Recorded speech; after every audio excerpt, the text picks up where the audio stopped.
Right now, a humanitarian catastrophe is unfolding just 90 miles off the coast of Florida. But it's not the result of a natural disaster. It is a deliberate, calculated, and medieval style siege.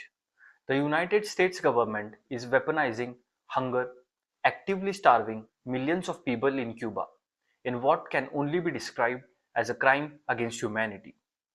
We are seeing the Trump administration move beyond a simple embargo into an extreme oil blockade designed to cripple the island entirely.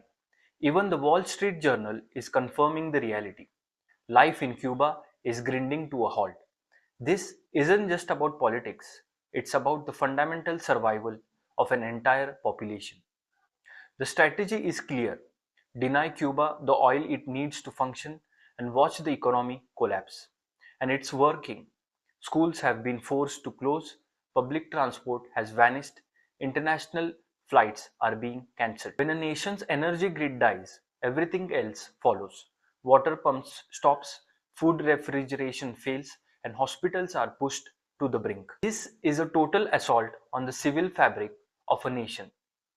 And if you think this is an accidental byproduct of a policy, think again. US Congresswoman Maria Salazar openly admitted the goal on social media, tweeting her desire to, and I quote, deny oxygen to Cuba and deny every dollar. She even went as far as to say it's devastating to think about a mother's hunger, about a child who needs immediate help, while simultaneously advocating for the policies causing that hunger. This is an admission of guilt. The US is intentionally starving women and children to achieve a political objective. Under international law, this is illegal. United Nations human rights experts have condemned these actions as a serious violation, labeling them collective punishment of civilians. But the US is ignoring the global community, instead choosing to act as a global bully, threatening sanctions on any country that dares to trade oil with Cuba. This isn't a new playbook, but it has reached a new level of brutality. For decades, the US strategy has been to use economic dissatisfaction to bring about hunger, desperation, and the overthrow of the government. Today, that strategy is being spearheaded by figures like Secretary of State Marco Rubio, who is revitalizing what some are calling the DonRow Doctrine.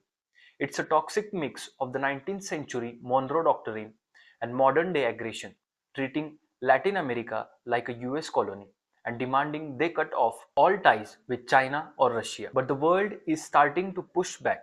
Russia has stepped in to ship humanitarian oil despite threats of US tariffs. China has vowed to do whatever it can to prevent a total collapse, and Mexico has already begun sending humanitarian aid. Even so, the US remains defiant.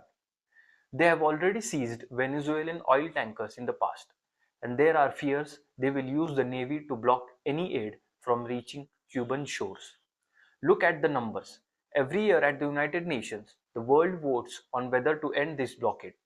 The results are consistently staggering, usually 187 nations against the blockade, with only two in favor, the United States and Israel.